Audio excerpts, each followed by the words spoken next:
আমি প্রায় বলি, আমার মাঝে মাঝে কথা মনে হয়, এশার নামাজ, ফজরের নামাজ, এই নামাজগুলো না পড়ে পড়ে যারা বছরের পর বছর ঘুমায়, দিনের পর দিন ঘুমায় থাকে, ছেলেরা, যুবকেরা, মারা, পুরুষেরা, বাবারা।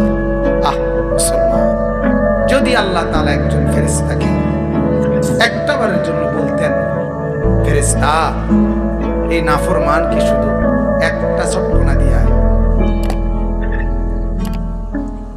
তাইলে তার 14 গোষ্ঠীর জীবনে আর কোনদিন সে নামাজ ছাড়ত। কিন্তু মালিক বড় দয়াবান,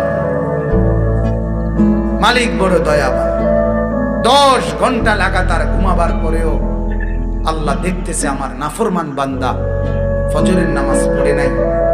7:30 বাজে চোখ মেলতে চাইছে, 8টার সময় সকাল চোখ মেলতে চাইতেছে। আল্লাহ তো দেখতেই আছে আমার নাফরমান আমার ফজরের সেজদা করে নাই।